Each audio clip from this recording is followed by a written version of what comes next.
अस्सलाम वालेकुम, मैं हूं डॉक्टर इरफान अहमद। आप सबको खुश आमदीद। इस वीडियो में हमारे पास एक यंग मैन है, पेशेंट हैं सुदाम साहब। उनका टिबियल प्लेटो का फ्रैक्चर होता है। अब 3 माह हो चुके हैं। अभी हमारे पास आए हैं फिजियोथेरेपी के लिए और गाइडलाइन लेने के लिए।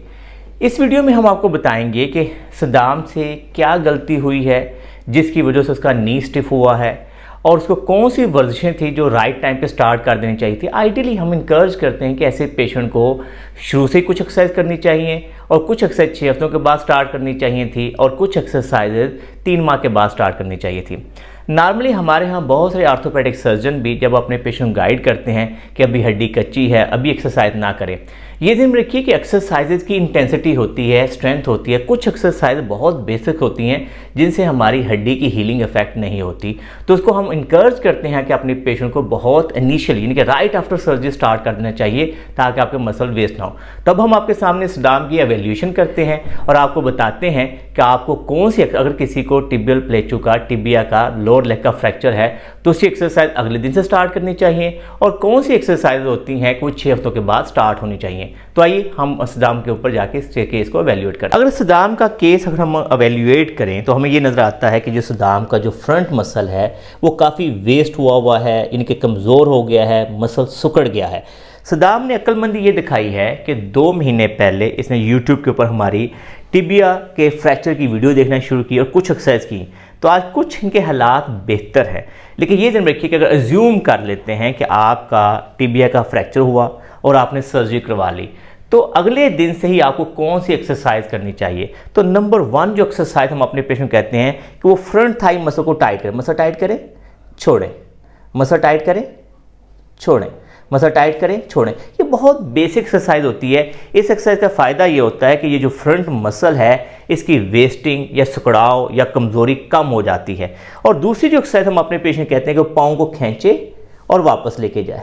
पूरा पाँव खींचे अपनी तरफ और फिर वापस लेके जाए, फिर पाँव खींचे। इससे ये फ़ायदा होता है कि जो उसका पिंडली का मसल है वो टाइट नहीं होता। और तीसरा ये कोशिश करे कि जो नी है उसको फील करे कि घुटना उसका नीचे लग रहा, नीचे प्रेस करे, ये नीचे जो गैप आता है वो ना हो।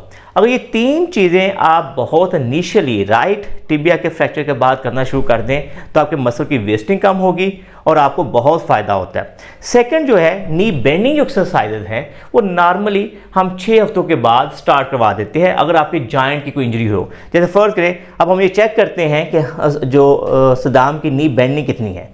ये देखिए टांग मोड़े, ठीक है। तो सुदाम इस वक्त तकरीबन 60 डिग्री टांग मोड़े 3 माह के बाद, और ये भी कि 2 माह पहले उन्होंने खुद से ही एक्सरसाइज शुरू कर दी हैं। अगर आइडियली सुदाम को अगर 6 हफ्तों के बाद हम एक्सरसाइज शुरू करवा देते तो लाइकली चांसेस है कि सुदाम तकरीबन 90 डिग्री टांग मोड़ने के काबिल हो चुके होते। अब सुदाम को कौन सी वर्जिशें करनी चाहिए ताकि अपनी जो नी बेंडिंग के टारगेट्स हैं, जो स्टिफ नी हो चुकी है इस फ्रैक्चर के बाद, उसको सेटल करे और किस तरह से अपने मसल को स्ट्रांग करे ताकि अगले 2 हफ्तों में, 6 हफ्तों में या 2 माह के अंदर ये बिल्कुल नॉर्मल चलने के काबिल हो जाए। तो आइए हम उन एक्सरसाइज को स्टार्ट करते हैं। सुदाम को जो हम नंबर 1 एक्सरसाइज देंगे, हम सुदाम से कहेंगे सबसे पहले तो ये ध्यान रखें कि जैसे ये घुटना नीचे प्रेस करो, सुदाम नीचे प्रेस करो तो ये देखेंगे नी बिल्कुल स्ट्रेट हो गया है, ये घुटने के नीचे कोई गैप नहीं रहा। तो ये नंबर 1 एक्सरसाइज होगी और यही एक्सरसाइज हम इसकी राइट लेग पे करवाएंगे। घुटने को नीचे दबाओ सुदाम, नीचे दबाओ, नीचे दबाओ और 5 सेकंड का होल्ड करो और कोशिश करो ये गैप है ये ख़त्म होना चाहिए। इसके लिए आप कोशिश करें कि अपने फर्म सरफेस पे लेटें, घर के अंदर जैसे नया मैट्रेस है उसके ऊपर लेटें। अगर आप उस पर नहीं लेटेंगे तो आपको पता नहीं चलेगा, घुटने में खम रहेगा।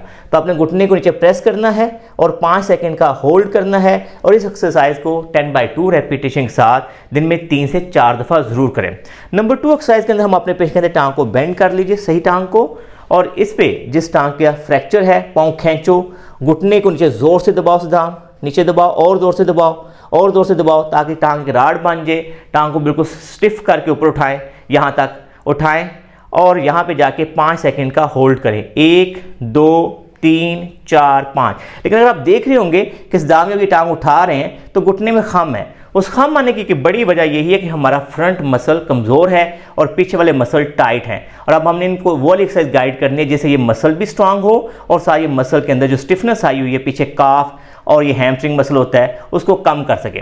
नंबर 3 एक्सरसाइज के अंदर हम अपने पेशेंट से कहते हैं कि आपने सीधा होकर बैठना है। सुदाम बैठ जाइए, आप अपना एक हाथ यहाँ रखो सुदाम, ये वाला, और दूसरा हाथ वहाँ रखो, खींचो और घुटने को नीचे दबाओ, क्योंकि ये ध्यान रखिए कि फ्रैक्चर क्योंकि टिबिया का है, तो अगर ये ऊपर से यहाँ प्रेशर भी देता है तो उसको कोई फर्क नहीं पड़ेगा, पाँव को आपकी तरफ खींच लें।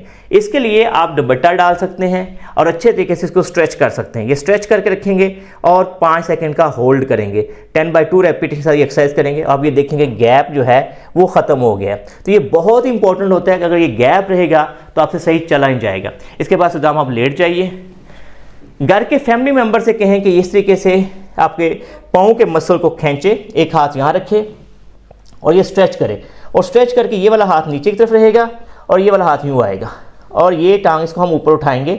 उसका ये फ़ायदा होगा कि जो पीछे काफ मसल टाइट है, पिंडली टाइट है, वो नरम पड़ जाएगी। इसके बाद हम इसकी टांग को कहेंगे सीधा उठाए और यहाँ से पकड़ के सीधा ये स्ट्रेच करेंगे। पीछे से इसकी हैमस्ट्रिंग काफ स्ट्रेच होंगे जेंटल वे से, उससे भी इसकी टांग सीधी हो जाएगी। तो ये बहुत बेसिक और सिंपल एक्सरसाइजेज हैं जिसकी मदद से हम इसकी टांग को सीधा कर सकते हैं। जब ये एक्सरसाइज कर ले तो उसके बाद हम इसे कहेंगे सदाम बैठ जाइए, नी प्रेस करिए, पाँव खींचिए। अब बैठ के अच्छे तरीके से अकड़ा के टांग को सीधा उठाएं। शाबाश, बस इतना ज़्यादा उठाने की ज़रूरत नहीं है सदाम, इतना सा उठा लीजिए और 5 सेकंड का होल्ड करिए, फिर वापस ले आए। अगर आपको लगे कि थोड़ा खम आ रहा है, उसके अंदर फिर आप घर के फैमिली मेम्बर से कहेंगे यूँ हाथ पाँव पे रखिएगा, ये अब उठाए सदाम, तो इस तरीके से टांग को उठाएं ताकि टांग उसकी बिल्कुल सीधी उठे, ताकि उसमें खम ना आए। और अगर वो खुद से करना चाहे तो दुपट्टा यहाँ से डालें, खींचें, एक हाथ यहाँ रखें, फिर उठाएं, ठीक है, दुपट्टे की मदद से।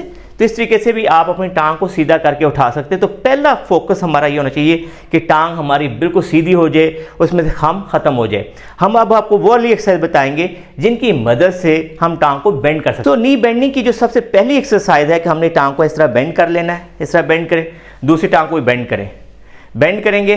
अब आप क्या करेंगे, क्योंकि अब 3 माह गुजर चुके हैं, हमने एक हाथ यहाँ रखना है और हल्का सा हाथ यहाँ से रखेंगे और कहेंगे टांग को मोड़ें और मोड़ें और मोड़ें और मोड़ें। तो एज पर टॉलरेंस वो जितना कि वो प्रेशर बर्दाश्त कर, यहाँ से फोर्स कम लगानी है। मेन फोर्स जो है वो हमने यहाँ से लगानी है ताकि उसकी टांग बेंड होने में उसको फ़ायदा हो। तो ये भी 10/2 रेपिटेशन साथ करेंगे, इनके 10 दफ़ा करके थोड़ा ब्रेक ले लेगा। आप सदाम आइए बैठिए, आप दोनों हाथ इसके नीचे डालिए, इसके नीचे प्लीज़, मोड़िए टांग को, फोल्ड करिए, फोल्ड करिए, आप खींचे, ज़ोर से खींचें। तो घर का फैमिली मेम्बर जो है उसके पाँव को सपोर्ट करेगा और ये खुद से खींचेगा, और खींचो और खींचो सदाम, खींचो, डरो नहीं, ठीक है आपने, वेरी गुड। और अगेन पाँव को उसे होल्ड करेगा, जोर इधर से नहीं लगाएगा ताकि बोन अभी कच्ची है, नरम है, हम बिला वजह इसको स्ट्रेस नहीं देना चाह रहे, तो सारा जोर वो यहाँ से लगाएगा और 5 सेकंड का होल्ड कर लेगा। जी सदाम लेट जाइए प्लीज़। इसी के अंदर एक बहुत अच्छी और सिंपल एक्सरसाइज ये है कि इस टांग को हम बेंड करवा लेते हैं, इस टांग को बेंड करें सदाम, और अपने हिप उठा लीजिए, हिप उठाएं और पाँव को और ऊपर ले जाएं, और ऊपर और ऊपर, और इसको हल्का सा हाथ यहाँ रखेंगे और फिर हिप को नीचे ले जाएंगे। तो उससे भी आपकी टांग को बेंड करने में हमें फ़ायदा होगा। तो ये भी स्टिफ नी को कम करने के लिए एक बहुत अच्छी और इफेक्टिव एक्सरसाइज है। अब सदाम आप बैठ जाइए प्लीज़, बैठ जाइए टांग लटका के। जी सदाम थोड़ा सा, शाबाश।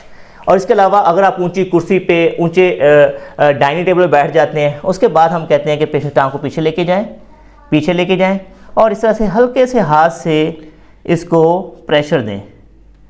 यहाँ पे बहुत ज़ोर नहीं लगाना, बहुत जेंटल सा प्रेशर देना है ताकि नीचे वाली हड्डी अभी कच्ची है, नरम है, तो बहुत ज़्यादा स्ट्रेस ना पड़े। और 5 सेकंड का होल्ड करें, 1 2 3 4 5, तो उससे भी इसकी नी बेंडिंग में, स्टिफ नी को कम करने में मदद मिलेगी। उम्मीद है कि इस वीडियो की मदद से आप लोगों को ये समझने में मदद मिली होगी कि किस वक्त हमें अपनी फिजियोथेरेपी या वर्जिशें स्टार्ट कर देनी चाहिए। ये ध्यान रखिए कि राइट आफ्टर सर्जरी बहुत बेसिक एक्सरसाइज हैं। अगर आपका क्वालिफाइड फिजियोथेरेपिस्ट आपकी बोन हीलिंग को समझता है तो ऐसी एक्सरसाइज देगा जिसकी मदद से आपकी बोन को, कोई जो टूटी हुई बोन है जिसको जोड़ा गया है, फ़र्क नहीं पड़ेगा, लेकिन आपके मसल की स्ट्रेंथ को वो मेंटेन रख सकेगा। और फिर जब आपका सर्जन इजाज़त देगा कि नी बेंडिंग स्टार्ट कर दे, तो 6 हफ्तों के बाद नी बेंडिंग स्टार्ट कर देनी चाहिए। अब लास्ट जो पार्ट है इसके अंदर वो वेट बेरिंग है। ये ध्यान रखिए कि आइडियली जब इतनी बड़ी बोन का फ्रैक्चर होता है तो 6 हफ्तों से लेकर 3 माह तक का वेट किया जाता है ताकि बोन हीलिंग स्टार्ट हो जाए, उसके बाद वज़न डाला जाता है। नॉर्मली शुरू के अंदर हम कहते हैं टच वेट बेरिंग करें, इनके सिर्फ पंजा लगाएं, वज़न ना डालें, फिर हम कहते हैं 10% वेट डालें। लेकिन अब क्योंकि 3 माह गुजर चुके हैं, अब इनको पूरा वज़न डालने की इजाज़त है, तो मैं इनको इनकरेज करूँगा कि वेट बेरिंग वॉकर के साथ चलें और उतना वेट डालें जिससे इनकी टांग में दर्द ना आए। अब हम आपके सामने वो भी एक दफ़ा एक्सरसाइज करके दिखाते हैं। हम आपके सामने सदाम से कहेंगे कि वो आपको चल के, सदाम चल के जाइए। तो क्योंकि weight bearing as per tolerance है, तो आप ये देख रहे होंगे कि सदाम चल रहे हैं, हल्का सा लिम्प है क्योंकि नी में खम है। अब जब तक ये खम रहेगा, थोड़ा लिम्प करेगा। Weight bearing as per tolerance का मतलब ये होता है कि आप इतना वज़न डालें कि जिसमें दर्द ना हो। तभी जब आप पीछे से भी वॉक करते हुए आ रहे हैं, आप देख रहे हैं कि वो हल्का सा नी को बेंड है, खम है, लेकिन इसको भी करेक्ट करना है, उसके लिए हमने एक्सरसाइज दे दी है। इसके अलावा आप इसके लिए कि बहुत सिंपल और बेसिक एक्सरसाइज कर सकते हैं। जैसे हम खड़े होते हैं तो आप सबसे पहले ये काम करना है कि अपनी नी को बिल्कुल स्ट्रेटन करें।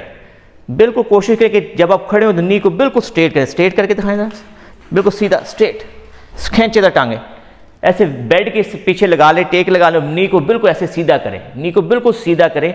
इससे भी आपकी नी स्ट्रेटनिंग में आपको हेल्प मिलती है। और उसके बाद जब आप चलने हैं तो उस वक्त ये आप सदाम में कोशिश करेंगे कि आपका एड़ी पहले लगे और नी बिल्कुल स्ट्रेट हो और फिर दूसरा पाँव लेके आए। फिर आप अपनी एड़ी लगाएं और पाँव को बिल्कुल कोशिश करें मैं स्ट्रेट करूं, खींचूं, नी स्ट्रेट करूं और फिर आगे लेके आऊं। फिर मैं एड़ी लगाऊं, नी स्ट्रेट करूं, फिर मैं आगे चल के जाऊं। आगे प्लीज़ चल के जाइए। जब आप आगे आए उस वक्त आप जब वज़न डालें तो वेट जितना टॉलरेट कर सकते उतना डालें, लेकिन नी को स्ट्रेट करने की कोशिश करें। यस, ये स्ट्रेट करें एंड देन बिल्कुल कमर सीधी रखें। जब एड़ी लगे उसको yes, good job, very good, very nice. ठीक है, तो इससे क्या फ़ायदा होगा कि आपकी जो गेट ट्रेनिंग है वो शुरू से ठीक होगी। आप सदाम माशाल्लाह बहुत समझदार हैं, क्विक लर्नर हैं, तो मैं उम्मीद करता हूं कि 2 हफ्तों के बाद इनको हम एक सिंगल क्रच पे शिफ्ट कर देंगे, जिससे इनकी जो गेट है वो और बेहतर हो जाएगी। तो मैं 2 हफ्तों के बाद सदाम जब दोबारा आएंगे तो फिर इंशाल्लाह आपको एक नई वीडियो अपलोड करने की कोशिश करेंगे। उम्मीद करते हैं कि अपनी ये जो एक्सरसाइजेज हैं इनके करने से अपनी टांग को 90 से 100 तक मोड़ लेंगे और स्टिक पे कंफर्टेबली शिफ्ट हो जाएंगे। उम्मीद है कि इस वीडियो की मदद से नी जॉइंट के अराउंड जो फ्रैक्चर होते हैं और उसके बाद जो एक्सरसाइजेज होती हैं उसको आपको इस वीडियो की मदद से समझने में मदद मिली होगी। अगर आपको ये वीडियो पसंद आई है तो इसको लाइक और शेयर कीजिए, हमारे चैनल को सब्सक्राइब कीजिए और बेल आइकन को जरूर क्लिक कर लीजिए ताकि आपको हमारी नई वीडियोज़ के बारे में आगाही हो। अल्लाह हम सबका हामी हो, नासर हो। अल्लाह।